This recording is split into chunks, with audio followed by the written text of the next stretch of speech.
नमस्कार, स्वागत, अभिनंदन, सत्कार। स्वागत है आप सभी का डीडी न्यूज की विशेष पेशकश एजेंडा में और आपके साथ मैं हूं मोहम्मद अतीक। दोस्तों, जैसा कि आप सभी जानते हैं कि हर बार हम आपसे जुड़े हुए मुद्दों को लेकर के आते हैं ताकि आपसे जुड़ी हुई जो बातें हैं, जो सूचनाएं हैं, वो हम आप तक पहुंचा सकें और आपकी जो दिनचर्या है उसमें जो नए नई चीजें उसमें हम शामिल कर सकें।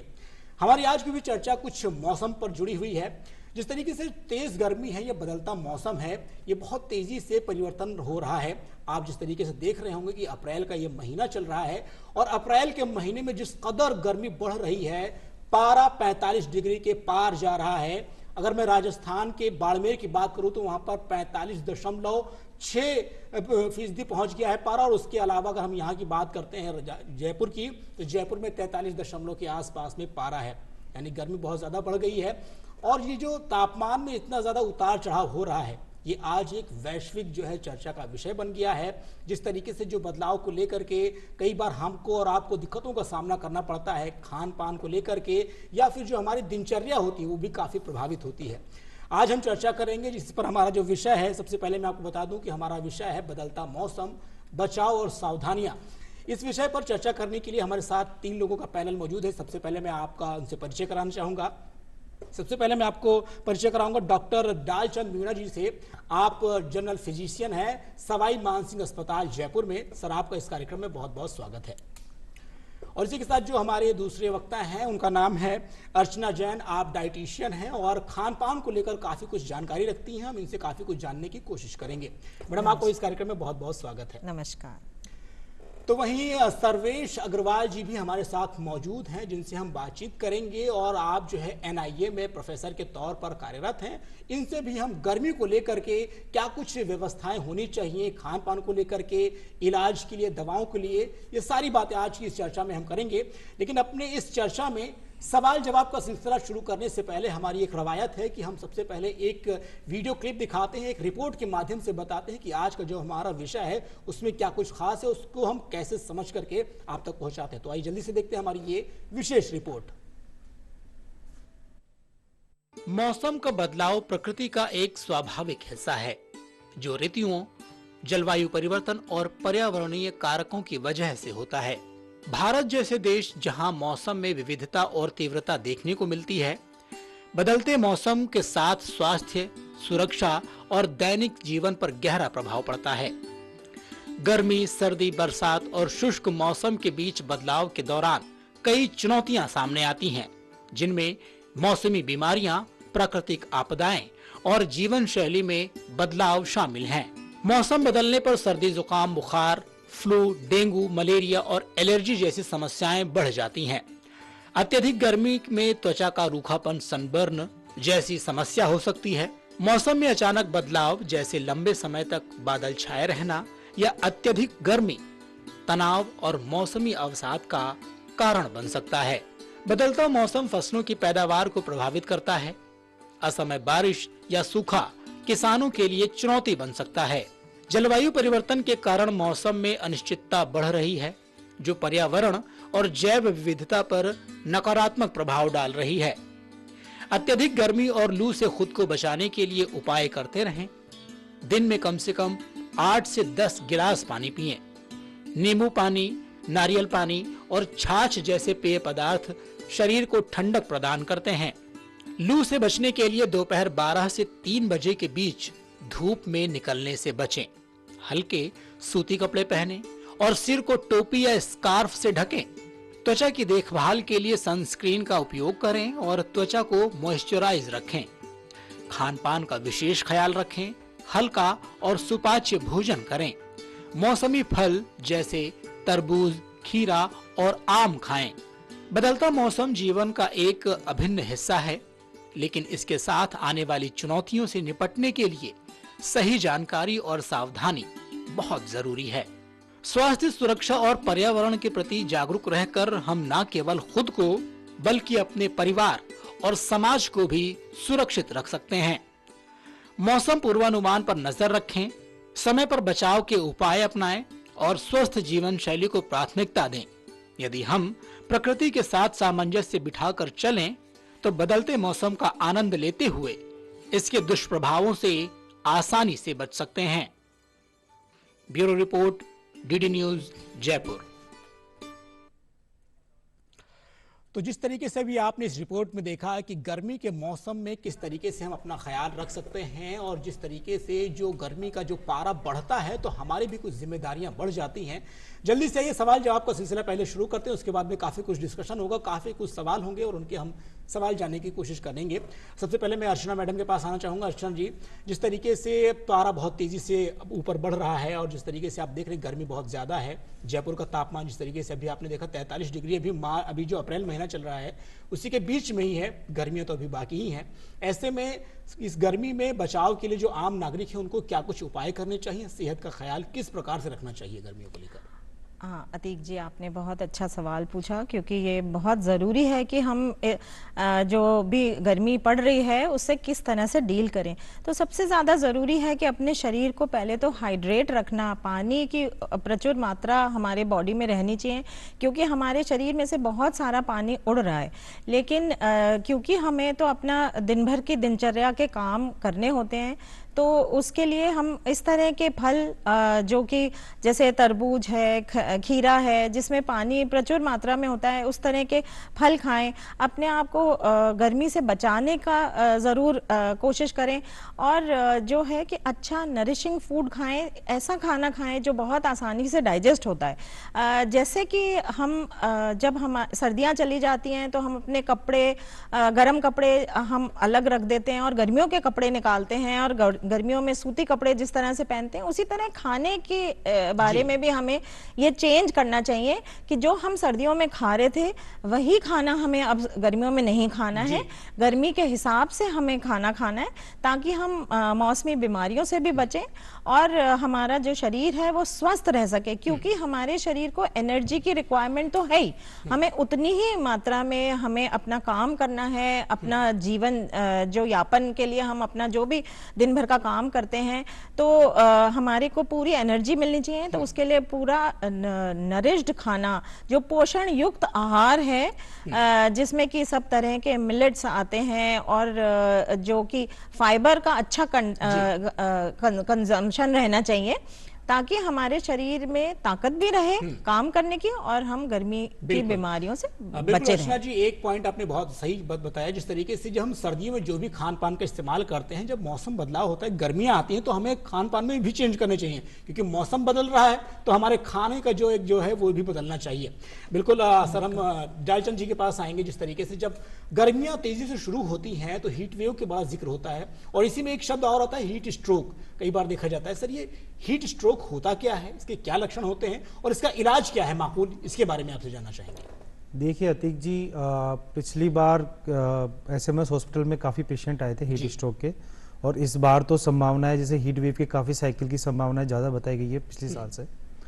और हीट स्ट्रोक और हीट रिलेटेड जो इलनेसेस होती है उसका सबसे एक्सट्रीम पार्ट होता है हीट स्ट्रोक। तो हीट स्ट्रोक में क्या होता है कि जैसे अपना बॉडी से स्वेटिंग का जो मैकेनिज्म होता है, ये बॉडी का मैकेनिज्म होता है कि अपनी बॉडी टेम्परेचर को कंट्रोल रखती है जी। जैसे बाहर टेम्परेचर जैसे आपने शुरू में बताया 45 डिग्री है, 40 डिग्री से ऊपर चल रहा है, पर अपने जो बॉडी ऑर्गन है सबकी फंक्शनिंग 37 डिग्री पे होती है। चाहे अपन -20 डिग्री टेम्परेचर बाहर हो, चाहे बाहर 50 डिग्री हो, ठीक है, तो बॉडी की फंक्शनिंग 37 डिग्री पे होती है। तो उस बॉडी के टेम्परेचर को कंट्रोल करने का जो सिस्टम होता है वो हमारे थैलेमस जो ब्रेन का एक पार्ट होता है वहाँ से कंट्रोल होता है, वो उसे 37 डिग्री के आसपास। अब बाहर टेम्परेचर ज़्यादा है तो बॉडी काफ़ी मैकेनिज्म होती है जिससे अपना टेम्परेचर कंट्रोल करती है, जैसे वैसोडाइलेशन हो गया, स्वेटिंग हो गया। स्वेटिंग सबसे मेन मैकेनिज्म है जी। अब कोई जो कुछ लोग होते हैं जो एक्सट्रीम हीट की कंडीशन में काम कर रहे हैं, जैसे कि फल फ्रूट वाले हैं, जो धूप में काम कर रहे हैं, जो लेबरर्स हैं और जो सोल्जर्स हैं अपने, जो इसके अलावा जो भी लोग जो पुलिस वाले हैं, ट्रैफिक पुलिस वाले हैं, जो भी अब जो दिन का जो एक्सट्रीम टेम्परेचर होता है 12 से 4 बजे का जी, इस कंडीशन में वो काम कर रहे हैं, प्लस स्वेटिंग हो रही है, तो कुछ लोगों में due to some risk factor और प्रेसिपिटेटिंग फैक्टर्स वो स्वेटिंग वाला मैकेनिज्म जो होता है वो लॉस हो जाता है, जिससे बॉडी का इंटरनल टेम्परेचर बहुत ज़्यादा बढ़ना चालू हो जाता है। फिर ये 40 डिग्री, हाँ, body dehydration is a risk factor, उससे वो फिर सारा चालू होता है। ठीक है। इनिशियल रिस्क फैक्टर है। फिर बॉडी का जो टेम्परेचर है वो 40 डिग्री को क्रॉस कर जाता है, 104 डिग्री फ़ारेनहाइट पहुंच जाता है, और इसमें आपका न्यूरोलॉजिकल इम्पेयरमेंट मिलता है, जैसे कि बेहोश होना, चक्कर आना, दौरे आ जाना। तो ये हीट स्ट्रोक है। ये हीट एग्जॉशन जो इससे पहले वाली कंडीशन होती है, और जो अदर जो हीट रिलेटेड इलनेस है उनका सबसे एक्सट्रीम पार्ट अगर किसी को हीट स्ट्रोक अगर हो जाता है तो उसका माकूल इलाज क्या है? सबसे पहले क्या करना चाहिए? अगर मान लीजिए घर पे हैं या कहीं पर भी किसी को हीट स्ट्रोक होता है, कैसे उसकी पहचान करें और तुरंत क्या इलाज देना चाहिए? देखो अतीक जी, जो भी हीट एग्जॉशन है, हीट क्रैम्प्स है, इन चीजों का इलाज मेरे हिसाब से आप घर पे और आसपास कर सकते हैं जी। पर अगर कोई आपको लगता है कि कोई आदमी है जिसका बहुत ज्यादा शरीर का ताप बहुत ज्यादा है जी। और वो गर्मी में काम कर रहा था और वो बेहोश हो गया है, और आप वहां जाके देखते हैं, आप हाथ लगाते हैं, स्किन पे स्वेटिंग नहीं है, ठीक है। अगर स्वेटिंग है तो आपका स्वेटिंग मैकेनिज्म काम कर रहा है, तो वो अगर आप देख रहे कि स्वेटिंग नहीं है, ड्राई और हॉट स्किन है, ठीक है, तो ये आपका जो केस है ये हीट स्ट्रोक हो सकता है। ठीक है। तो अपन को उस मरीज को इमीडिएटली आपको कॉल करना है इमरजेंसी सर्विसेज के लिए, और जब तक इमरजेंसी सर्विसेज अवेलेबल होती है तब तक आप उसको एरिया को थोड़ा उस मरीज को आप कूल एरिया में ले जा सकते हैं, जो ठंडा एरिया जहाँ पे ठंडी हवा अवेलेबल हो, शेडेड एरिया में ले जा सकते हैं, और आप हल्के पानी ठंडे पानी के छींटे दे सकते हैं। ठीक है, चूंकि मरीज बेहोश है तो आपको मुंह से कुछ नहीं देना है उस टाइम पे, और जल्दी से जल्दी उसे नियर बाय आपको इमरजेंसी सर्विसेज पे शिफ्ट करना है। बिल्कुल। सर्वेश जी, जिस तरीके से जो राजस्थान की गर्मी होती है वो तो अपने आप में एक अलग ही वो रखती है, लेकिन जिस तरीके से अभी हम अप्रैल के बीच में ही बैठे हुए हैं और इस तरीके से गर्मी ज़्यादा हो रही है, पारा जिस तरीके से आगे बढ़ रहा है, क्या लगता है आपको कि आने वाला जो समय रहेगा वो क्या संकेत दे रहा है? देखिए, अभी हम पिछले कुछ सालों से एक ट्रेंड देख रहे हैं कि हर साल गर्मी थोड़ी सी बढ़ जाती है जी। तो ये ट्रेंड का सबसे बड़ा कारण है ग्लोबल वार्मिंग। ठीक है। और ग्लोबल वार्मिंग किसी दूसरे ने पैदा नहीं किया, वो हमने ही पैदा किया है। हम जो प्राकृतिक संसाधन है उनका दोहन करते हैं, सारे पेड़ हमने काट दिए जी। हर घर में आप देखिए 2-2 3-3 एसी लगे हुए हैं, ऑफिसेज में हर जगह एसी लगा हुआ है। तो अल्टीमेटली हम जो नेचुरल एनर्जी है उसको आर्टिफिशियल एनर्जी में चेंज कर रहे हैं, जिसकी वजह से धीरे धीरे तापमान बढ़ता जा रहा है, और वो दिन दूर नहीं है कि कुछ सालों बाद एक ऐसा टेम्परेचर आ जाएगा जो हम टॉलरेबल कंडीशन में नहीं रहेंगे। आज हम दोपहर में बाहर जाने की स्थिति में नहीं है, लेकिन आज से 50 साल पहले हमारे बुजुर्ग तो बाहर जाके दोपहर में काम करते थे जी। तो स्थिति बहुत बदतर होने वाली है। जी, आपने एक सवाल तो बहुत अच्छा उठाया कि इसके जिम्मेदार तो हम ही हैं, क्योंकि हमने जिस तरीके से जो चीजें कर रहे हैं उसी का परिणाम है। हमें अब क्या करना चाहिए ग्लोबल वार्मिंग को रोकने के लिए, और हमारी क्या कुछ जिम्मेदारी, क्या अकाउंटेबिलिटी होनी चाहिए इसके लिए, ये भी हम आपसे जानना ये बिल्कुल बहुत अच्छा पहल है, और सबसे पहले तो इसमें प्लांटेशन सबसे इम्पोर्टेंट है जी। जहाँ जहाँ पॉसिबल हो, जो एरिया है जहाँ जमीन है वहाँ ग्रीन एरिया बनाएं। हम अपने छतों पे भी टेरेस गार्डन लगा सकते हैं, ये एक नया ट्रेंड है, जहाँ मल्टी बिल्डिंग्स बन रहे हैं, बड़े बड़े सिटीज़ हैं, जगह नहीं है, वहाँ हम टेरेस गार्डन करें। फिर इसके बाद जो हम ट्रांसपोर्टेशन यूज़ कर सकते हैं उसमें पूलिंग यूज़ करें। हम 2-3 साथी एक साथ जा रहे हैं तो हम कार्बन एमिशन को कम कर सकते हैं, जो पब्लिक व्हीकल्स हैं उनका यूज़ कर सकते हैं। फिर इसके अलावा जो फैक्ट्री एरियाज़ हैं वहाँ पर हम आसपास ग्रीन बेल्ट डेवलप करें। तो इस तरह के छोटे छोटे उपाय हैं जिनको हम कर सकते हैं। घरों में एसी लगे हैं, लेकिन जिन मौसम में एसी की रिक्वायरमेंट नहीं, जैसे अभी मई में एसी का रिक्वायरमेंट नहीं है, अभी आप कूलर से भी काम चला सकते हैं। ठीक है। लेकिन जब ह्यूमिडिटी बहुत ज़्यादा होती है जुलाई के महीने, वहाँ एसी की ज़रूरत है। तो हम कोशिश करें कि हम नेचुरल चीज़ों को जुडिशियसली यूज़ करें। ठीक है। अर्चना जी, जिस तरीके से चूंकि आप डॉक्टर हैं, आपके पास बहुत सारे मरीज भी ऐसे आते होंगे जो खान पान को लेकर आपसे बहुत जानकारी लेना चाहते होंगे।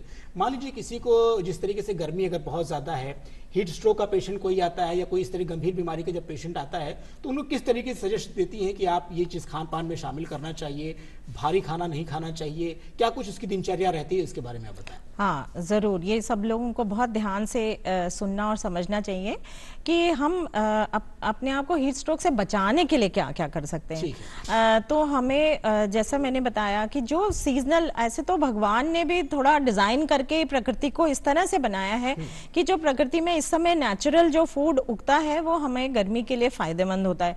तो हमें ज़्यादा से ज़्यादा उन चीज़ों का, जो सीजनल चीज़ें हैं, जितने भी फल हैं, जितने भी सब्जियां हैं, उस तरह की हमें खान पान में उसको शामिल करना चाहिए। जैसा कि पुदीना है, इस समय पुदीना जो है है वो बहुत ही अच्छा है, जो छाछ में मिला के हमारे यहाँ बरसों से ये खाया जाता है। छाछ में पुदीना मिला के, जीरा, भुना जीरा बनाइए, आप सौंफ का पानी पिए, आप अपने डाइजेशन को बेटर करने के लिए थोड़ा सा उसमें अदरक भी डाल सकते हैं। और जो जैसे कई तरह के शरबत हैं वो आप पानी का कंजम्पशन पूरा अपना रखें। और जैसे कि अपने ये प्याज होती है, प्याज का कंजम्पशन रखें, उससे ये है कि लू नहीं लगती है। तो अपन प्याज का भी कंजम्पशन अपना रखें। तो ये अपना जो खान पान है वो इस तरह से रहे कि हम prevention is better than cure जैसे कहते हैं। तो हमें अपने आप को पहले हीट स्ट्रोक से बचाने के लिए प्रिवेंशन करना है, जिस तरीके से जो आपने बताया। बिल्कुल। डालचंद जी, एक सवाल बड़ा वाजिब कई बार आता है, जिस आदमी से पूछो उतने जवाब देता है उसके। आपसे मैं एक जवाब जानना चाहूंगा, कई बार पानी पीने को लेकर लोग किसी से पूछे तो कोई कहता है 2 लीटर पीना चाहिए दिन भर में साहब, कोई कहता है 4 लीटर, 5-6 लीटर तक की बात आती है।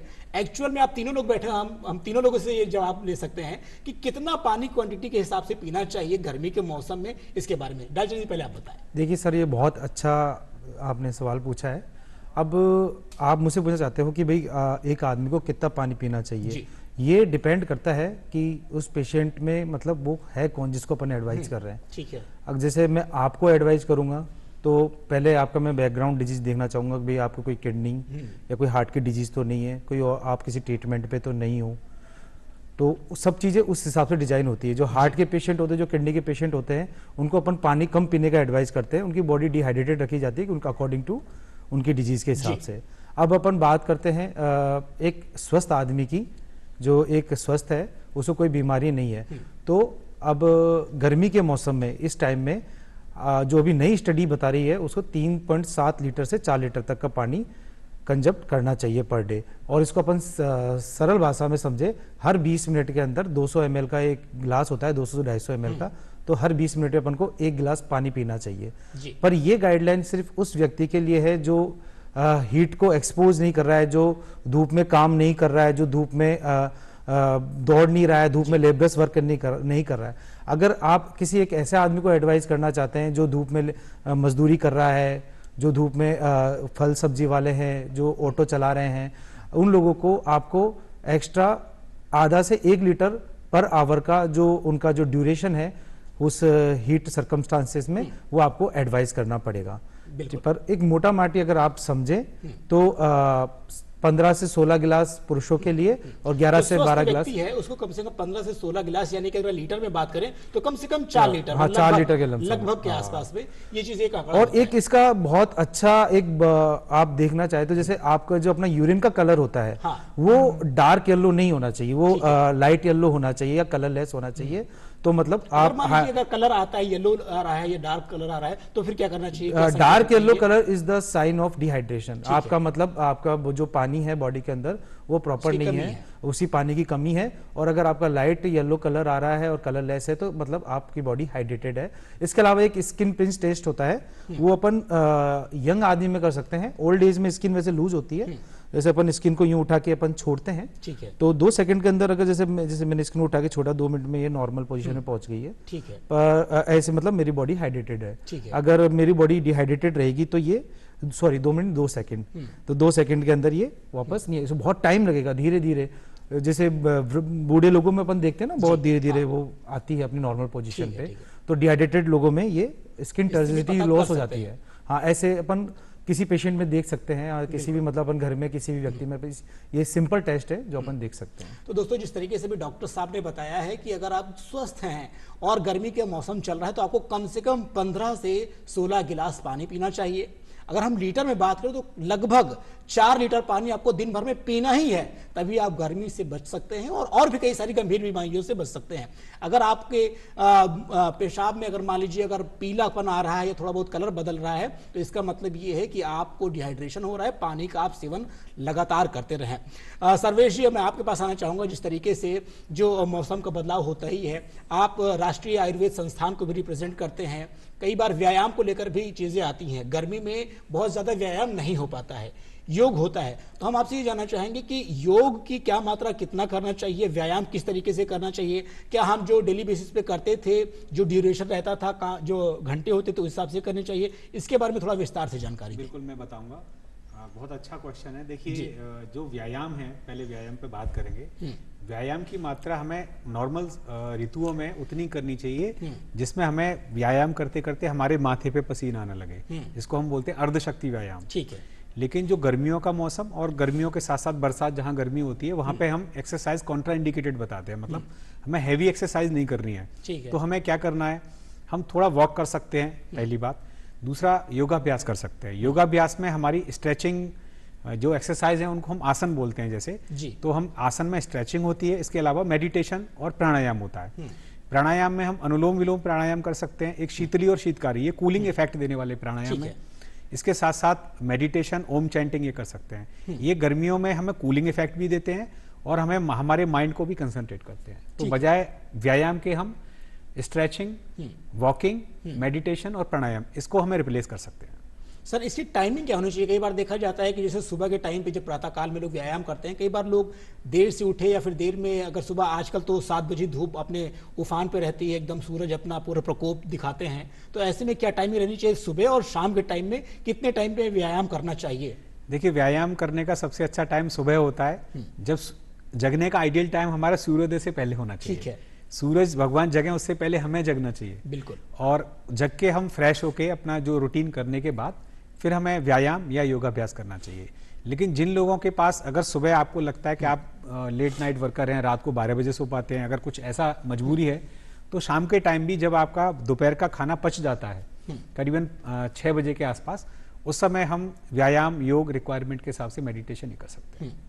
अर्चना जी, एक चीज जिस तरीके से हम परंपरागत तरीके के अगर आते हैं, हालांकि अब तो आधुनिकता के दौर में हैं, काफी कुछ चीजें डिजिटाइज हो गई हैं, सब कुछ देखिए, लेकिन अगर हम परंपरागत तौर पर अगर चलते हैं तो हमें किन चीजों को, पद्धति को अपनाना चाहिए, उसके बारे में हम आपसे थोड़ी बहुत जानकारी चाहेंगे।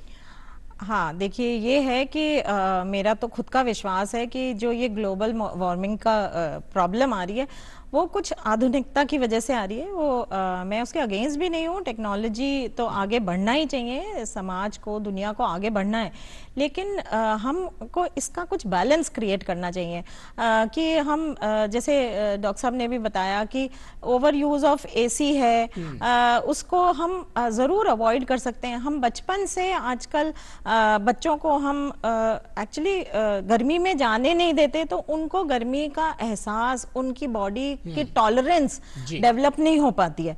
तो थोड़ी सी भी गर्मी लगती है तो उन्हें एकदम एसी में चाहिए या ठंडा चाहिए, और गर्मी में खेल के आएंगे जल्दी से अच्छा कुछ खाने के लिए ठंडा के नाम पे आइसक्रीम या कोल्ड ड्रिंक्स वगैरह ही आजकल खाई जा रही है, जबकि हमारे यहाँ जो हमारी भारतीय पद्धति में बहुत अच्छे कूलर्स ऐसे ठंडे पे रहते हैं, उनको लोग धीरे धीरे भूलते जा रहे हैं। जैसे हमारे यहाँ जौ की राबड़ी बनाई जाती थी, ठंडी छाछ के साथ में आम का पन्ना है, गन्ने का रस है। गन्ने का रस ही आजकल बहुत सारे बच्चों ने तो शायद पिया ही नहीं होगा। तो हम इनको अपनी जो नेचुरल चीजें हैं उनसे हम दूर करते जा रहे हैं बच्चों को, तो उससे हमारी समस्याएं बढ़ रही हैं। तो हमें एक बैलेंस क्रिएट करना है कि हमारा जो अच्छा है, जो नेचुरल है, उसको हम लगातार उसके साथ चलें और टेक्नोलॉजी को अपनाते जाएं। टेक्नोलॉजी को वहाँ यूज करें जहाँ पे हमारे को बहुत ज़्यादा ज़रूरत है। मैंने आपको बताया जैसे कभी कभी मेरे पास ऐसे लोग आते हैं जहाँ जो पीजी में रहते हैं या हॉस्टल में रहते हैं, उनके पास फ्रिज नहीं होता रखने के लिए। तो आप देखिए हमारे यहाँ पुराने समय से हमारे यहाँ राजस्थान में तो क्या था कि कच्चे घड़े को और ऊपर से मटकी और घड़े का चलन है, उसी को फ्रिज बना लेते थे। उसी में हम अपने सारे छोटा छोटा उसको एक मोटे उससे कपड़े में लपेट के और उसको ठंडा रख के गीला करके और उसमें हम अपने सब्जियां और फल वो 2-3 दिन तक आराम से चल जाते थे, वो खराब नहीं होते। तो जो लोग ऐसी जगह रहते हैं जहाँ पे फ्रिज की व्यवस्था नहीं है, जहाँ पे उनके पास ये सामान रखने के लिए मुश्किल हो रही है, तो वो इस तरह के हमारे जो पुरानी चीजें हैं उनको वापस से एक्सप्लोर कर सकते हैं और उनको यूज कर सकते हैं, ताकि उनका भी फायदा होगा और हम कुछ हद तक अपने थोड़े से कार्बन फुटप्रिंट्स को कम कर सकेंगे या अपनी ग्लोबल वार्मिंग को हम कुछ कम कर सकेंगे। तो जिस तरीके से जो अलग अलग ब्रांड के आजकल जो कोल्ड ड्रिंक्स आ रही हैं उनको पीने से बचना चाहिए। आमतौर पर ये चलन है बच्चों में, बच्चे काफी कुछ सेवन करते हैं, या किसी भी घर में भी जाइए अगर कोई वेलकम करता है तो आजकल कोल्ड ड्रिंक की बोतल ला करके रख देता है। हमें जरूरत है परंपरागत पद्धति को अपनाने की, जैसा कि अभी मैडम ने बताया कि छाछ, राबड़ी या गन्ने का रस, इस तरीके से चीजों का आप सेवन करें तो इससे आप गर्मियों से भी बचे रहेंगे। और एक जो अपनापन होता है इस तरीके से, जो ये नुकसान देने वाली चीजें होती हैं कि आप कोल्ड ड्रिंक पिएंगे तो जाहिर सी बात है कुछ ना कुछ नुकसान उसके साइड इफेक्ट होंगे ही, अभी नहीं होंगे, कुछ टाइम के बाद होंगे, लेकिन होंगे ही। तो इसलिए पहले से क्यों ना सतर्क रहा जाए और गर्मी से भी बचते रहें और जो देसी चीजें हैं उनका भी इस्तेमाल करते रहें। डॉक्टर साहब, जिस तरीके से जब लू, कई बार इतना कुछ करने के बाद भी लू लग ही जाती है, लू की चपेट में अगर कोई आ गया तो ऐसे में उसको क्या कुछ इलाज करना चाहिए, इसके बारे में सर बताएं। देखिए सर, लू जैसे किसी आदमी को लग गई है, वैसे लू के क्या है, लू में बहुत सारी चीजें आती हैं जी। तो कुछ माइनर सिम्टम्स है, कुछ मेजर सिम्टम्स है। हीट स्ट्रोक सबसे इनका सबसे मतलब मैक्सिमम होता है। उससे पहले जो सिम्टम्स होते हैं, एक तो हीट क्रैम्प्स होता है। हीट क्रैम्प्स में क्या होता है कि अपने हाथ पैरों में जकड़न होती है, दर्द होता है और पेट में बहुत दर्द होता है जी, हीट क्रैम्प्स। और इसके अलावा हीट एग्जॉशन जो काफी लोग फील करते हैं, इसमें मतलब बॉडी के अंदर एनर्जी फील नहीं होती, थकावट बहुत ज्यादा होती है, उल्टी होती है, उल्टी का मन होता है, जी मचलाता है। ये मोस्ट कॉमन सिम्टम्स जो लोगों में देखने को मिलता है। अब इसको हीट स्ट्रोक से अपन को डिफरेंशिएट इसलिए करना है, हीट स्ट्रोक में आपका जो है मतलब ब्रेन का इन्वॉल्वमेंट हो जाता है, तो उसमें दौरे आना और इस तरह की चीजें होती है जो हीट एग्जॉशन में नहीं होती है। और हीट एग्जॉशन में स्वेटिंग बहुत मिलेगी पेशेंट को। आप देखेंगे तो उसकी बॉडी पर जब स्किन पे हाथ लगाएंगे तो प्रोफ्यूज स्वेटिंग वाज देयर, उधर प्रोफ्यूज स्वेटिंग होगी, ठीक है, मतलब बहुत ज्यादा स्वेटिंग अवेलेबल होगी। तो अब एक तो ये लू लगने का सिम्टम्स है, आपका जी मचला रहा है, आपको घबराहट हो रही है, हाथ पैरों में दर्द हो रहा है, पेट में अकड़न हो रही है, इस तरह के जो ये सब आपके लू लगने से संबंधित ये लक्षण है। अब इसके लिए अपन को क्या करना चाहिए? सबसे मेन चीज है हाइड्रेशन। हाइड्रेशन अपन को प्रॉपर रखना है। हाइड्रेशन के लिए जैसे मैंने बताया आपको कितना पानी पीना चाहिए वो, और अपन को कुछ लोग कहते हैं कि भाई जितना प्यास लगे उतना पानी पीना चाहिए। मैं आपको बताना चाहूंगा, प्यास अपनी बॉडी का सबसे लास्ट स्टिमुलस होता है बॉडी को हाइड्रेट करवाने के लिए। तो अपन को पानी जितना अपनी बॉडी रिक्वायरमेंट है उतना पानी पीना चाहिए अपन को। प्लस जैसे मैडम ने बताया कि अपन को कुछ चीजें नहीं खानी चाहिए, जिसमें स्ट्रिक्टली जैसे आपने बताया कोल्ड ड्रिंक है और जैसे चाय, कॉफी, ये बॉडी को डिहाइड्रेट करते हैं। कैफीन जो कॉफी के अंदर होता है बॉडी को डिहाइड्रेट करता है। इसके अलावा अल्कोहल बॉडी को डिहाइड्रेट करता है। अपन को क्या पीना चाहिए? पीने में जो अभी के हिसाब से, जैसे मैडम ने बताया आम पन्ना बहुत अच्छी चीज है।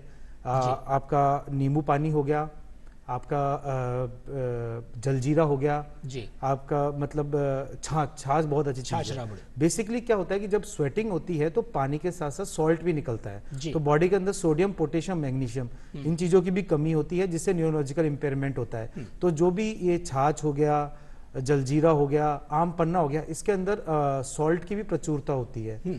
तो बस यही कहना चाहूंगा मैं, जो भी अपने कन्वेंशनल जो भी अपने ड्रिंक्स हैं उनका इस्तेमाल ज्यादा करना है। कोल्ड ड्रिंक्स, कैफीन प्रोडक्ट और अल्कोहल और इन सब चीजों से जो बॉडी को डिहाइड्रेट करते हैं उनसे अपन को बचना है। बिल्कुल। सर्वेश जी, चूंकि हम चर्चा कर रहे हैं गर्मियों को लेकर के, हम बहुत ज्यादा टेक्निकलिटी में नहीं जा रहे हैं, वो छोटे छोटे सवाल ले रहे हैं ताकि जो हमारे दर्शक देख रहे होंगे उनको चीजें समझ में, वो उसको इम्प्लीमेंट कर सके।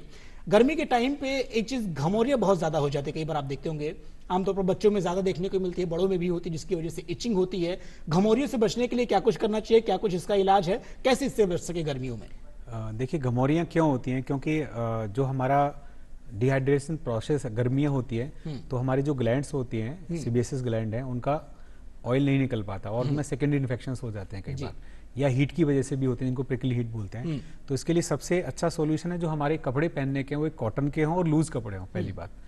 और दूसरे इसके अलावा फिर भी घमौरियाँ हो जाती हैं तो बच्चों को हम जैसे सुबह और शाम जब बच्चा खेल के आता है थोड़ा 5 मिनट रुक के नॉर्मल ठंडे पानी से उसको स्नान कराएं, यानी नहलाएं। फिर भी ठीक नहीं होती है तो कुछ हम टेल्कम पाउडर वगैरह यूज़ कर सकते हैं। तो ये 2-3 अलग अलग स्टेज पे मैंने आपको ट्रीटमेंट बताया। और घरेलू उपाय में अगर हम देखें तो मुल्तानी मिट्टी है, उसका हम लेप करा सकते हैं। इस तरह से डिहाइड्रेशन रखें, मतलब डिहाइड्रेशन को रोकने के लिए पानी और लिक्विड देते रहें। ठीक है। अर्चना मैडम, जिस तरीके से साल दर साल हम चीज़ें देख रहे हैं, मौसम में जो बदलाव आ रहे हैं, हर साल कुछ एक गर्मी नया रिकॉर्ड बना रही है। इस बार जिस तरीके से सामने आ रहे हैं, क्या लगता है आपको, क्या कुछ वजहें हो सकती हैं जो साल दर साल इस तरीके से जो गर्मी बढ़ती चली जा रही है? क्या कुछ खामियाजा इसका भुगतना पड़ेगा? क्या कुछ वजह है? बहुत ही ज़रूरी है ये बात, हम सबको समझना पड़ेगा। एक्चुअली ऐसा हो गया कि हमको लगता है कि ये एक्शन कोई और लेगा, कोई गवर्नमेंट एजेंसी या कोई और एसोसिएशन इस बारे में समझेगी और कोई एक्शन लेगी। जो ग्लोबल वार्मिंग है उसमें मैं भी उतनी ही जिम्मेदार हूँ जितने कि हाँ आप सब लोग। तो हमको अपनी जिम्मेदारी लेनी पड़ेगी। मैं जहाँ जहाँ जिस जगह पे अननेसेसरीली चीज़ों का उपयोग कर रही हूँ, चाहे वो कपड़े हों, जो अभी लोगों ने सस्टेनेबिलिटी के बारे में बहुत समझना शुरू करा है। अब पहले के ज़माने से हम देखते थे, हमारे परंपरागत तरीके में हम अपने घर की कोई भी वस्तु को बेवजह फेंकते नहीं थे जी। आजकल जो समय आ गया, बच्चे और लोग भी इस तरह से सोचते हैं, अब ये 2 साल पुराना हो गया, चलो इसको फेंक दो। कपड़े बार बार बहुत सारे कपड़े बनाए जाते हैं, खाने की भी जो चीज़ें हैं, पहले मुझे याद है कि राजस्थान में तो छिलकों की भी, सारे छिलकों की सब्जियां बनती थी। वो पौष्टिक भी होती थी, नरिशिंग है, शरीर के लिए भी बहुत अच्छा है। और आप देखिए कि हम मिनिमम वेस्टेज कर रहे हैं। तो ये जो वेस्टेज है वो अपनी जगह पे हमें हर इंसान इस वेस्टेज को रोक सकता है। मैं एक स्पेशली यहाँ पे कुछ कहना चाहूँगी। मैं इस बारे में बहुत ज़्यादा गंभीरता से इस बात को कहना चाहती हूँ कि स्पेशली जब हम किसी भी शादी ब्याह में जाते हैं, किसी भी फंक्शन में जाते हैं, जो हम अपने प्लेट में खाना लेते हैं जी। और उसको बिना खाए फेंक देते हैं, ये हमारी सबसे बड़ी गलती है। ये इसको हमें तुरंत अभी से रोकना चाहिए, जो कि हम रोक सकते हैं। इसमें किसी और का कोई सरकार और किसी एजेंसी का इन्वॉल्वमेंट नहीं है, ये मेरा इन्वॉल्वमेंट है। तो आज से ही हम सब ये शपथ लें कि जो भी हम थाली में ले रहे हैं वो हम ही खाएं, ताकि क्योंकि इसका असर बहुत ग्लोबल वार्मिंग तक जाता है। उतना ही अन्न ज़्यादा उगाना पड़ेगा, उतना ही ज़्यादा कुकिंग होगी, उतना ही ज़्यादा मसाले बनेंगे, उतने ही ज़्यादा लोग लगेंगे, उतना ही ज़्यादा गैस और ईंधन का इस्तेमाल होगा। तो अगर हम इस बात को समझें कि इतनी छोटी सी ये बात है, लेकिन अगर हम सभी इस बारे में गंभीरता से सोचें, अवेयर रहें, तो हम थाली में सिर्फ उतना लें जो सिर्फ हम खा सकते हैं। इसका तरीका मैं आपको बताती हूँ कि पहला स्टेप पे हम थोड़ा कम लें। शादियों में या पार्टियों में क्या होता है कि हम देखते हैं कि कोई हलवा है, कोई सब्जी है, कोई रोटी है, तो हम पहले से ही उसको बहुत सारा थाली में डाल लेते हैं जी। और फिर लगता है कि ये तो मुझे अच्छा नहीं लग रहा, या ये तो मेरा पेट भर गया। तो हम पहले हलवा लेना है, पहले बहुत कम मात्रा में लें, उसको टेस्ट करें, अच्छा लगता है तो हम और लें। लेकिन एक ही बार में बहुत सारा प्लेट में भरना गलत है। बहुत सारी सभ्यताओं में, फ्रांस में मैंने पढ़ा था कि बचपन से बच्चों को सिखाते हैं कि पूरी प्लेट में आप सिर्फ एक टुकड़ा पहले डालिए, उसको खाइए। जब वो खत्म हो जाएगा तब आपकी बॉडी और डिमांड कर रही है तो अब आप और ले लीजिए। तो ये हम सब कर सकते हैं, जिसमें हम सभी इस जो वैश्विक एक आपदा हमारे सामने आने वाली है, जैसा आपने कहा, इसके परिणाम तो बहुत तरह के हमारे सामने आ रहे हैं। आप देखिए मियामी में इतने, कैलिफोर्निया में आग लगी, यहाँ अमेरिका में आग लगी, नदियाँ सारी सूख रही हैं और हमारे पेड़ जंगल जानवरों के पास रहने के लिए जगह नहीं है। तो प्रकृति का सब उथल पुथल हो गया है।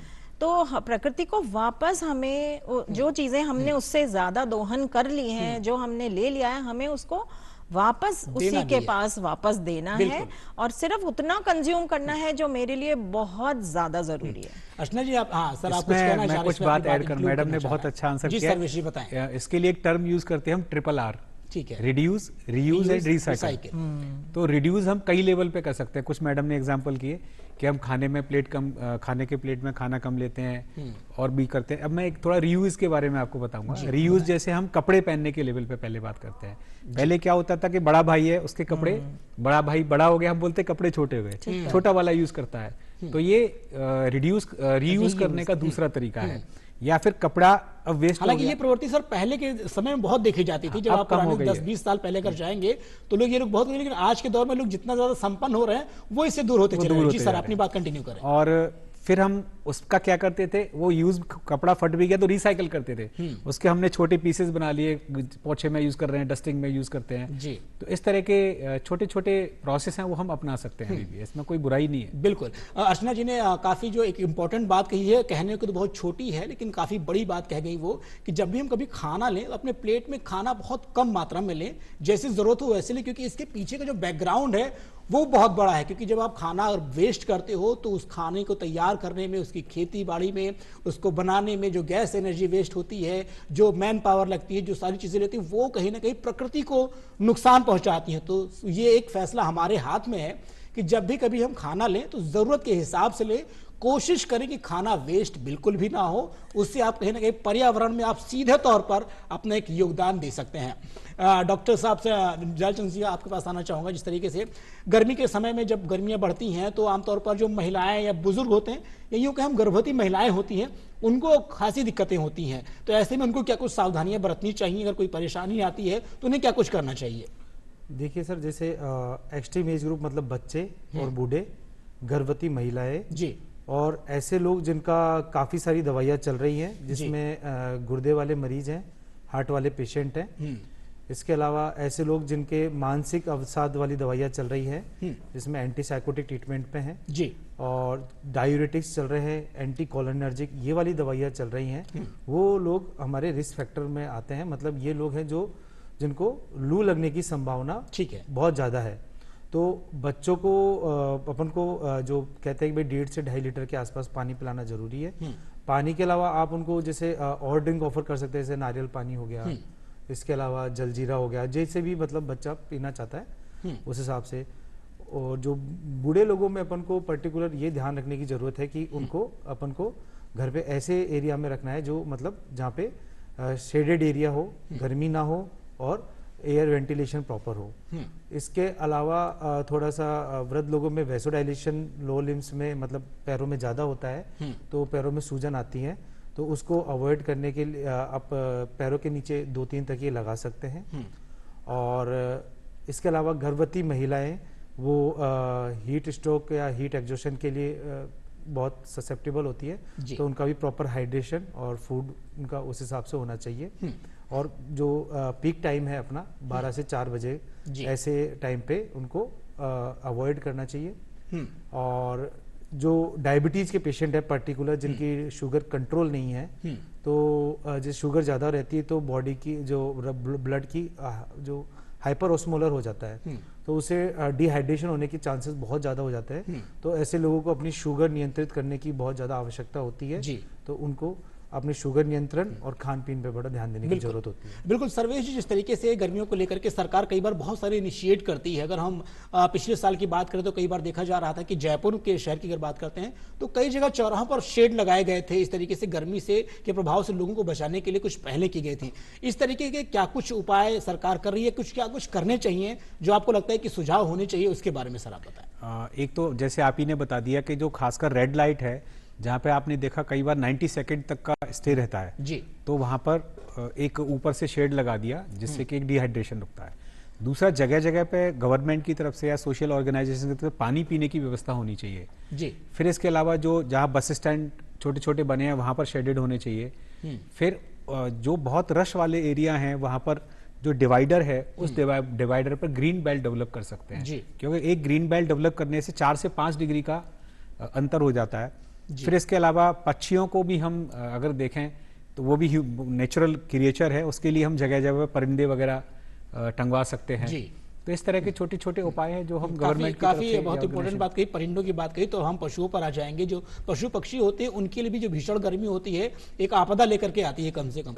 तो मैडम आपसे जानना चाहेंगे कि क्या लगता है आपको, जो पशु हैं जो पक्षी हैं उनकी देखभाल के लिए क्या कुछ करना चाहिए व्यक्तिगत तौर पर, अगर सरकार कुछ कर रही हो तो क्या कुछ है? देखिए, सरकार तो अपनी तरफ से जो कर रही है वो सरकार को तो और करना चाहिए जी। लेकिन हम एज अ सिटीजन हमारी भी ये जिम्मेदारी बनती है कि जो हमारे आसपास पशु पक्षी हैं, जो जिसमें सबसे ज्यादा तो जैसे डॉग्स हैं और गाय वगैरह हैं, जो भी हमारे आसपास दिखते हैं। और जैसा डॉक्टर साहब ने बताया कि चिड़ियाओं के लिए हम हर घर के ऊपर हर इंसान कर सकता है कि अपने घर के बाहर हम थोड़ा सा पानी, छत पे कहीं पे पानी रख दें किसी बर्तन में, तो वो उनकी देखभाल हो सकती है। और बहुत अगर हमें लगता है कि अगर कोई बीमार पशु है तो हम उसको उसके हॉस्पिटल या कोई केयर टेकर जो भी एजेंसी है उस तक उसको पहुंचाएं। और जो अपनी गायों को भी हम जब खाने को देते हैं तो देखिए हमारे जो किचन में से बहुत सारा ग्रीन वेस्ट निकलता है ना, जो जैसे तरबूज के छिलके हैं और भी बहुत सारे सब्जियों के छिलके हो गए, फ्रूट्स के छिलके हो गए। तो हम अपनी आसपास जो गाय हैं या और भी जो अन्य जानवर हैं उन सबको हम अपने हाथों से या प्यार से उनको खिला सकते हैं। कोई प्रॉपर एक तरीका, चक्कर क्या होता है हम उनको ऐसे फेंक देते हैं मिट्टी में, तो फिर वो बहुत सारी उसमें मिट्टी से मिलके वो खाने योग्य नहीं रह जाता। तो ये जो हमारा जो किचन का वेस्ट है वो एक तरह से उनके लिए तो पूरा आहार है। और आप समझिए कि हम अपने परिवार को तो पाल रहे हैं, हम साथ साथ में हमारे पशु जो है उनको भी हम थोड़ी बहुत सहायता कर सकते हैं। वो हमारे ऊपर निर्भर हैं और हम उनको, उनका पोषण भी होगा और वो उनको गर्मियों से भी बचाव होगा, क्योंकि ये सब छिलकों में बहुत सारा पानी भी होता है। और जहाँ तक पॉसिबल है अपने घर के आगे, पहले तो सभी लोग बाहर, घर के बाहर भी टंकियां भी रखवाते थे, तो ताकि जो भी गाय और पशु घूम रहे हैं, बिल्लियां हैं, आजकल तो बहुत बिल्लियां भी हो गई हैं घरों में, और वो भी पानी पी सकें। और गांव में तो हम देखते हैं कि जो ऊंट हैं और जो बड़े पशु हैं उनको तो पानी भी ज्यादा चाहिए, तो उनके लिए तो हमारी सरकार व्यवस्था कर सकती है। बिल्कुल। डालचंद जी, चूंकि आप जयपुर के जो सबसे बड़ा हॉस्पिटल है ये राजस्थान का, उसको आप रिप्रेजेंट करते हैं, सवाई मानसिंह हॉस्पिटल में कई बार सरकार कुछ इंतजाम करती है गर्मियों को लेकर के, या जो हीट वेव चलती है उससे बचाव के लिए, हीट स्ट्रोक के लिए। आपके यहाँ पर हॉस्पिटल में किस किस तरीके के इंतजाम है और क्या कुछ व्यवस्थाएं हैं? सर, इंतजाम तो सारे पूरे हो चुके हैं, जो भी दवाइयाँ हैं और जो बेड्स हैं, एक्स्ट्रा बेड्स हैं और जो एक्स्ट्रा मैन पावर है, सबकी व्यवस्थाएं मतलब पहले से ही की जा चुकी है, क्योंकि इस बार थोड़े हीट वेव के साइकिल्स ज़्यादा आएंगे, तो उन सबकी तैयारियां ऑलरेडी सब पाइपलाइन में है। जी बिल्कुल। तो जिस तरीके से सर हम सर्वेश जी आपसे जानना चाहेंगे, क्योंकि हम आधुनिकता के इस युग में हैं, कई बार देखा जाता है डेवलपमेंट होती है, स्मार्ट सिटीज़ बन रही हैं, लेकिन हम कई बार इस बात का ख्याल नहीं रख पाते कि गर्मी के हिसाब से जो घर का डिज़ाइन होता है, जो बिल्डिंग की डिज़ाइन होती है, उन सबको करना चाहिए। तो ऐसे में क्या लगता है कि आपको किस किस तरीके की चीज़ें, जो आर्किटेक्चर है उसका इस्तेमाल करना चाहिए, कैसे मकानों के निर्माण करने चाहिए, क्या कुछ होना चाहिए आपके नज़रिए से, क्या कुछ? देखिए, आर्किटेक्चर में आप पुराने समय में जाएं तो एक अलग से शास्त्र हुआ करता था, वास्तु निर्माण जिसको बोलते हैं। तो वो वास्तु निर्माण हमने अभी धार्मिक दृष्टि से जोड़ लिया है, लेकिन एक्चुअल में देखें तो वास्तु निर्माण में जो गर्मियों का मौसम है वो इस तरह से मकान बनते थे कि सीधी धूप नहीं आती थी, लेकिन जब सन का डायरेक्शन चेंज होता है तो सर्दियों में वही मकान में सीधी धूप आती थी। तो वास्तु इस तरह का होना चाहिए कि सर्दियों में आपको धूप लगे लेकिन गर्मियों में धूप ना लगे। दूसरा, नेचुरल वेंटिलेशन होना चाहिए। आप बड़े बड़े हमारे इमारतें आप देखिए राजस्थान में इतनी बड़ी हैं, बहुत सारी जगह आप अंदर जाइए, कुछ भी नहीं लगाए लेकिन आपको सीधी हवा लगेगी। तो क्रॉस वेंटिलेशन होना चाहिए मकान में। हवा महल ही बहुत बड़ा, हवा महल कितना बड़ा एग्जाम्पल है। हवा महल तो क्रॉस वेंटिलेशन, सीधी धूप ना आना, इस तरह का होना चाहिए। और जैसे मल्टी स्टोरीज होती हैं, 2, 1, 3 मंजिल, तो नीचे का जो मंजिल है वो कम गर्म रहता है, तो जो टॉप के फ्लोर है वहां पे हमें कूलिंग की व्यवस्था अतिरिक्त करनी रहती है। जी मैडम, कई बार जब बच्चे होते हैं, बच्चों के लिए बहुत दिक्कतें आती हैं। जब स्कूल कॉलेज बच्चे जा रहे होते हैं, गर्मियां ज़्यादा बढ़ रही हैं, तो उनको काफ़ी कुछ दिक्कतों का सामना करना पड़ता है। चूंकि आप एक महिला हैं और अच्छी तरीके से समझती हैं बच्चों को कैसे लालन पालन किया जाता है, तो जब कभी बच्चे स्कूल भेजे जाते हैं तो क्या कुछ तैयारियों के साथ में बच्चों को भेजना चाहिए? अगर बच्चे स्कूल में गए हैं तो किस तरीके से गर्मी से बचाव के लिए क्या कुछ उपाय करते हुए उनको जो है भेजना चाहिए? हाँ, तो सबसे ज़रूरी तो बच्चों के केस में पहला तो खान पान तो है, उसके साथ साथ जिस तरह के कपड़े वो पहने, तो हम फैशन के चक्कर में कभी कभी उनको बहुत टाइट या किसी इस गहरे रंग के कपड़े ना पहनाएं, उनको हल्के रंग के कपड़े, सूती कपड़े जो पतले, जिसमें हवा उनके शरीर में अच्छे से पास हो, वो करें। प्लस कभी बच्चों को मतलब वो अच्छे से नहाएं पानी से। कभी कभी क्या होता है, नहाना थोड़ा अवॉइड करने से घमौरियाँ वगैरह भी हो जाती हैं, उससे कई तरह के इन्फेक्शंस हो जाते हैं। तो साफ सफाई का भी ध्यान रखें। और खाने पीने में यह है कि बच्चों को बहुत देर तक भूखा ना रहें और उनको पीने के लिए अलग अलग तरह के पेय पदार्थ दें। छोटे बच्चे हैं, ग्रोथ पीरियड होता है उनको बहुत एनर्जी की भी रिक्वायरमेंट होती है। और मैं ये कहना ज़रूर चाहूँगी कि ऐसा नहीं होना चाहिए कि बच्चों को धूप में जाने से रोक दें, उनको खेलने से रोक दें, तो उनका पूरा संपूर्ण विकास रुक जाता है। तो उनको खेलने ज़रूर दें, लेकिन उनके आसपास पानी का इंतज़ाम रखें। उनके पास जैसे केला है, बहुत आसानी से मिलने वाली चीज़ है, केला वो खाएं तो उनका संपूर्ण जो न्यूट्रिशन है वो भी उनको मिलता है, उनके एनर्जी भी मिलती है, और उनको जो है ना कि अपने ये हीट स्ट्रोक से बचने का भी बहुत बड़ा ये सॉल्यूशन है। और अलग अलग तरह के जैसे शेक्स बना के आप उनको दे सकते हैं। और जब बच्चे स्कूल से घर आते हैं तो आते ही एकदम ठंडा पानी ना पिएं और एकदम से एसी ना, मतलब एकदम गर्मी हो गई जल्दी से गर्म ठंडा, ये सबसे ज्यादा बीमारियां डॉक्टर साहब भी बताएंगे कि ये इस समय जो परेशानियां होती हैं वो सबसे ज्यादा इसलिए होती हैं, खांसी जुकाम, क्योंकि सडनली गर्मी और सडनली ठंड, जो हम ठंडा ठंडा पानी पी लिया। डॉक्टर साहब क्या करना चाहिए? जिस तरीके से मैडम बहुत अच्छा सवाल उठाया है, कई बार बच्चे बहुत धूप से आते हैं, तुरंत आके एसी में चले गए, तुरंत ठंडा पानी पी लिया, या कोई आम आदमी वो भी यही चीज करता है, कैसे इससे बचना चाहिए? अगर मान लीजिए कोई नुकसान होता है तो कैसे इसका बचाव करें? देखिए, अगर बहुत ज़्यादा पसीने आ रहे हैं बच्चे और बहुत ज़्यादा टेम्परेचर से अभी घर में आया है, तो डायरेक्ट सडन एसी में आने से थोड़ा सा इन्फेक्शन बनने की प्रोबेबिलिटी बढ़ जाती है जी। तो पहले डायरेक्ट एसी में आने से रोकें। पहले उनको नॉर्मल पंखे वंखे की हवा में, या फिर पहले उनको, फिर जब पसीना सूख जाए जब पानी वानी पिलाओ जी, फिर उसके बाद अपन एसी में। एक्चुअली क्या होता है, बॉडी का जो अक्लीमेटाइजेशन होना जरूरी है, चाहे आप ठंडे से चाहे गर्म में जा रहे हो या गर्मी से ठंडे में आ रहे हो, हर जगह अक्लीमेटाइजेशन की जरूरत पड़ती है बॉडी को। मैडम, कई बार एक सवाल मेरा और भी है गर्मी को लेकर के, वो भी क्योंकि घर से जुड़ा हुआ है, किचन से जुड़ा हुआ है। कई बार घर में जो हम खाना बनाते हैं, खाना जो बच जाता है, गर्मी के टाइम में बहुत तेजी से उसमें सड़न आती है या खराब होने लगता है, तो ऐसे में किस प्रकार के खानों को फ्रिज में रखना उचित रहता है? फ्रूट्स होते हैं, सब्जियां होती हैं, वो कैसे रखना चाहिए? इसके बारे में थोड़ा अगर कुछ आप बताना चाहें। बहुत ही अच्छी बात कही। मैं अभी ये बताना चाह रही थी जरूर कि गर्मियों में खाना बहुत जल्दी खराब हो जाता है। आप देखिए, शादी वादी में लोग खाते हैं, सुबह का बना हुआ खाना जब तक शाम तक खाया जाता है वो सब खराब हो चुका होता है। और हमको स्वाद में एकदम से सबको पता नहीं चलता, वो इतने मसाले के साथ हम खाना खाते हैं तो हमें उस समय पता नहीं चलता, और हम बहुत ज़्यादा डायरिया और डिसेंट्री इस मौसम में बहुत ज़्यादा कॉमन होती है। तो हमें कोशिश करनी है कि ज़्यादा से ज़्यादा खाना हम फ्रेश बनाएं। इवन आटा भी लगाना है तो हम उतना ही आटा लगाएं जितना कि हमारे घर में ज़रूरत है। दाल सब्जी जो बनाएं वो लिमिटेड मात्रा में बनाएं। कम खाने से किसी को परेशानी नहीं होती है, हमेशा ज्यादा खाने से परेशानी होती है। तो इस बात को समझिए कि कम खाने से किसी का नुकसान नहीं होगा। तो अगर कोई चीज कम भी पड़ जाएगी घर में तो इतना बुरा नहीं है जितना कि वो जब ज्यादा बन के हर तरह से नुकसान है और वो बचती है और वो खराब होके, अच्छा कई बार खराब होके हम चाहे उनको जानवरों को खिलाते हैं या किसी और को खिलाते हैं तो वो उनके लिए भी उतना ही नुकसानदायक है।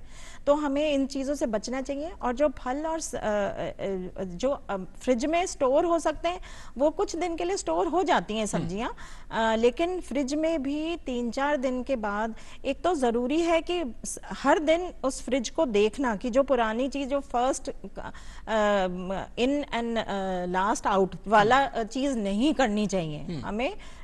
जो जो सबसे पहले हमने अंदर रखा है उसको सबसे पहले यूज करें। Sorry, first in first out, sorry, हाँ, मेडिकल में फीफो टर्म यूज होता है, फर्स्ट इन फर्स्ट आउट, है ना। तो वो हमें करना है कि अगर हमने फ्रिज में जो चीजें सबसे पहले रखी हैं, फर्स्ट इन फर्स्ट आउट, तो उन चीजों को कंज्यूम करते जाएं और उसको बार बार देखें। कोई चीज खराब हो रही है तो उसको हटाएं फ्रिज में से, क्योंकि वो एक साथ दूसरी चीजों को भी वो खराब करता है। तो हम इस तरह से बहुत ही समझदारी से हम कम से कम सामान स्टोर करें फ्रिज में, और अपने परिवार को भी स्वस्थ रखें और अपने समाज को काफी भी। अच्छा फॉर्मूला आपने बताया डॉक्टर साहब ने भी मिलकर के, और आपने भी, कि जब भी कभी आप फ्रिज में कोई भी चीज जब सबसे पहले दिन रख रहे हो तो उसको सबसे पहले इस्तेमाल करो। उस हिसाब से जब ये एक पद्धति बनी रहेगी तो जो फ्रिज में स्टोर करने की चीजें हैं, सब्जी है, खाना है, वो खराब होने की जो प्रक्रिया रहेगी वो लगभग ना के बराबर हो जाएगी। सर्वेश जी, एक सवाल आपसे और जानना चाहिए, क्योंकि गर्मी के दौर में कई बार खुद को स्वस्थ रखना एक बड़ी चुनौती बन जाता है, तो ऐसे में हमें क्या कुछ करना चाहिए कि हम गर्मी के टाइम पे भी अपने आप को स्वस्थ रख सके? क्या कुछ करना चाहिए उसके लिए? इसके लिए हमें जो गर्मियों की ऋतुचर्या हम बोलते हैं आयुर्वेद में, इसका पालन करना चाहिए। तो गर्मियों की ऋतुचर्या में सबसे पहले सुबह जग के आप पेस्ट वगैरह करने के बाद कम से कम 1 से 2 गिलास पानी पिए, क्योंकि क्या होता है, हम सुबह ही अगर हाइड्रेटेड हो जाते हैं तो दिन में आप कितनी बार भी जाओ तो कम से कम एक डिहाइड्रेशन होने के चांसेस कम होते हैं। फिर इसके अलावा आप जब भी घर से बाहर निकलो तो पानी पी के निकलना है, या कुछ लिक्विड, जूस, शरबत जैसे हमने अभी चर्चा करी, ये सब चीजें पी के निकलना है। और अगर मार्केट में जाएं तो अपने हाथ में लिक्विड कुछ भी बोतल लेके निकलना है। फिर इसके अलावा आपका जो रहन सहन, पहनावा है वो इंपॉर्टेंट है। पहनने में सूती कपड़े, हवादार खुले कपड़े पहन के जाना है। फिर इसके अलावा कुछ खाने में कुछ चीजें ऐसी हैं जो हीटिंग इफेक्ट करती हैं, ये एक आयुर्वेद का स्पेशल वो है जिनको हम बोलते हैं गर्म तासीर की चीजें हैं। ठीक है। जैसे मैं दालों की बात करूं तो उड़द की दाल, कुल्थी की दाल, ये गर्म होती है कंपैरेटिवली मूंग की दाल या मसूर की दाल के। ऐसे ही अन्न की बात करें तो चावल है, गेहूं है, ये कंपैरेटिवली ठीक है, जौ ठीक है जी। लेकिन अगर इस मौसम में अगर मैं कहूँगा रागी बहुत ज्यादा खाना है, चना का आटा ज्यादा खाना, तो थोड़ा गर्म रहता है, उनको कम खाना चाहिए। तो इस तरह से गर्मी के टाइम पे चना खाना चाहिए। आमतौर पर लोग सुबह स्प्राउट्स में उसको यूज करते हैं, मॉडरेट खाना चाहिए। देखो, स्प्राउट को हम भिगो कर लेते हैं तो उसकी तासीर उतनी गर्म नहीं रहती है, वो खा सकते हैं, लेकिन डायरेक्ट आटा ज्यादा अमाउंट में नहीं यूज करना, कम उसकी मात्रा कम करें। दालचंद जी, जिस तरीके से जैसे खान पान की बातें अगर हो ही रही थी, यहाँ पर अपने आमतौर पर देखा जाता है कि लोग जो पानी पीते हैं ना, बोतल उठाएंगे तो एक बार में खूब सारा पानी पी लेंगे, मतलब चाहे 2-3 गिलास का एक बार में पी लेंगे, या फिर 1-2 घंटे 3 घंटे पी ही नहीं रहे, फिर पता चला फिर जो है उठा के खूब सारा पानी पी लिया, जग से पी लिया। सब पानी पीने का पैटर्न क्या होना चाहिए, किस किस तरीके से कितनी देर में पानी पीना चाहिए? देखिए सर, मैंने जैसे अभी जैसे सर ने बताया, इसमें मैं एक और चीज़ ऐड करना, जैसे प्रोटीन जो भी डाइट होती है, प्रोटीन डाइट के डाइजेशन में एक्सोथर्मिक इफेक्ट होता है, मतलब उनको डाइजेशन में थोड़ी एक्स्ट्रा एनर्जी की जरूरत पड़ती है। तो जो प्रोटीन डाइट का जो एक्सेसिव अमाउंट है वो अपन को गर्मी में अवॉइड करना चाहिए। ठीक है। अब बेसिकली ये लोग कौन फॉलो करते हैं, जैसे कि जो जिम में जा रहे हैं वो लोग, वो क्या है कि प्रोटीन पाउडर, वे प्रोटीन लेते हैं, फिर इसके अलावा क्रिएटिनिन लेते हैं, तो इस तरह के प्रोडक्ट दे मोस्टली यूज करते हैं। तो गर्मी के टाइम पे ये जो इन चीजों का थोड़ा सा जुडिशियल यूज करना है, फर्स्ट थिंग तो ये। सेकंड थिंग, एक्स्ट्रा एक साथ जो ज्यादा अमाउंट का प्रोटीन अपन को फूड नहीं लेना है। ठीक है। क्योंकि वो आपके अंदर हीट प्रोडक्शन कर सकता है, तो वो गर्मी से रिलेटेड जो चीजें हैं वो आपको उसके लिए ससेप्टेबल बना सकता है। ठीक है।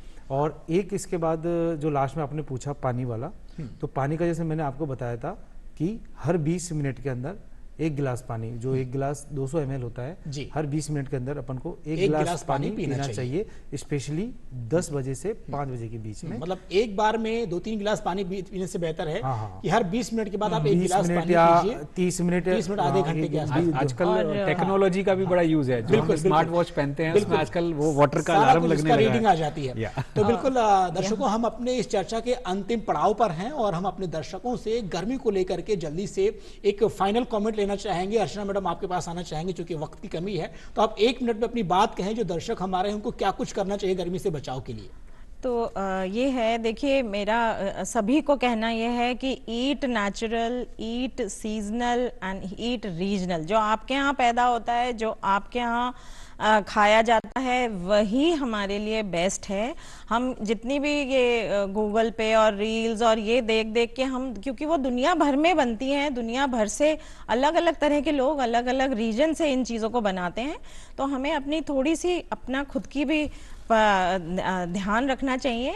और ये मैं कहना चाहूँगी, जब हम खाने पीने के बारे में या वजन घटाने के बारे में स्पेशली जब सोचते हैं, तो हम बड़ी बड़ी बातें और बहुत सारा कुछ समझना चाहते हैं, करना चाहते हैं। ज़रूरी है कि हम शुरू कहीं से करें, छोटा सा, जैसे कहते हैं कि अगर हम शुरुआत बस कर लें तो हमारा वो काम पूरा हो जाता है। जैसे कि हमारे आदरणीय प्रधानमंत्री जी भी कहते हैं कि अगर हम 10% भी अगर ऑयल कम कर लें तो बहुत कुछ फायदा हो जाएगा। ये भी कहते हैं कि जिंदगी में बड़े से बड़े सफर की शुरुआत एक छोटे से कदम से होती है, तो वही आपने कहा, बहुत अच्छी बात। और वही आदमी मंजिल पे पहुंचेगा जो शुरू करेगा। बिल्कुल। सर्वेश जी, चूंकि हम लोग पिछले काफी समय से चर्चा कर रहे थे, काफी कुछ जानकारी आपने दी, हम आपसे चाहेंगे कि आप दर्शकों को क्या कुछ कहना चाहेंगे, क्या कुछ संदेश देना चाहते हैं? मैं दर्शकों को 4-5 क्वालिटी फूड की बताना चाहूंगा कि उनको खाना कैसा खाना चाहिए।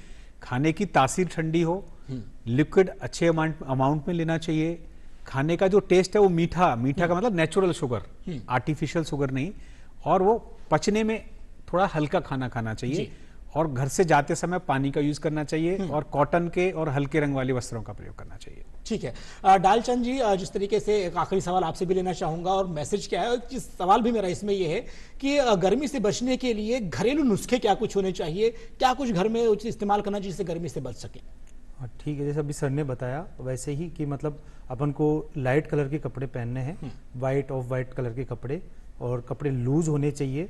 जैसे गल्फ कंट्री, जो सऊदी अरब वाले कंट्रीज में जैसे देखते हैं अपन, कपड़े ढीले होने चाहिए, वाइट कलर होने चाहिए। इसके अलावा आपके चेहरे पे या फेस पे, जैसे गांव में लोग रुमाल गमछा यूज करते हैं, सर को ढकना, और रुमाल अपन को सर पे कुछ ऐसा रखने की कोई भी चीज, ये सब चीज यूज करनी चाहिए, और कपड़े बिल्कुल ढीले होने चाहिए। इसके अलावा खाने पीने में जैसे बताया कि अपन को लिक्विड ज्यादा यूज करना है, लिक्विड भी ऐसा जिसमें अपन को सॉल्ट भी अपन को प्रॉपर मात्रा में मिले।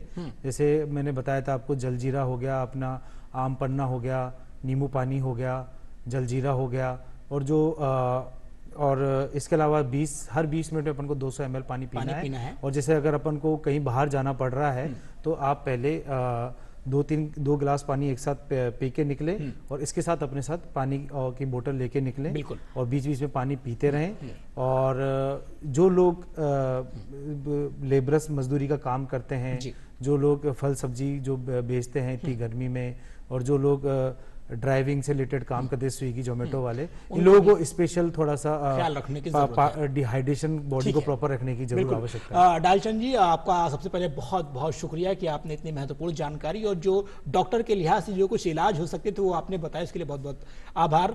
सर्वेश जी, आपको भी बहुत बहुत धन्यवाद, जो आपने अपना कीमती समय दिया और काफी कुछ बातें बताई व्यायाम को लेकर के, कैसे खुद को स्वस्थ रखा जाए, इसके लिए बहुत बहुत धन्यवाद। मैडम, आपको भी बहुत बहुत थैंक यू, शुक्रिया, जो आपने खान पान को लेकर इतनी बेहतरीन जानकारी दी, आप सभी का धन्यवाद। तो दोस्तों, अपनी इस चर्चा की जो सबसे 2-3 पॉइंट्स निकल करके आए वो मैं आपको बताना चाहूंगा। सबसे पहले तो आप खान पान का विशेष ख्याल रखें। खाना कभी भी लेते वक्त आप थोड़ा सा खाना लें, खाने की बर्बादी बिल्कुल भी ना करें, क्योंकि इसका पीछे का जो बैकग्राउंड है वो बहुत बड़ा है। इससे भी हम ग्लोबल वार्मिंग में खुद की जिम्मेदारी तय करते हैं। आप खाना बिल्कुल हिसाब से लीजिए। उसके बाद में जो दूसरी पॉइंट है वो ये है कि आप पानी कम से कम 4 लीटर पानी पिए। अगर हम गिलास में बात करें तो आप कम से कम 15-16 गिलास पानी पीजिए। और उसके अलावा जब भी कभी आप घर से बाहर निकले, सूती कपड़े पहने, हल्के कपड़े पहने, और हो सके तो सनस्क्रीन आती है, आप सनस्क्रीन लगा करके बाहर से निकले, ताकि जो ज्वलनशीलता होती है, धूप की जो तेज होता है, उससे आप बच सके। तो दोस्तों, हमारी आज की इस चर्चा में फिलहाल इतना ही। हम कोशिश करते हैं और पसंद करते हैं आप इस चर्चा को। अगले हफ्ते एक बार फिर होगी चर्चा, आपसे मुलाकात होगी। सर, चूंकि वक्त की कमी है और हमारा वक्त अंतिम पड़ाव पर है, तो हम फिर कभी चर्चा करेंगे और आपसे जरूर इस बात पे बातचीत की जाएगी। तो दोस्तों, आज की इस चर्चा में फिलहाल इतना ही। अगले हफ्ते फिर होगी मुलाकात कुछ ऐसे ही विषय के साथ। तब तक के लिए नमस्कार।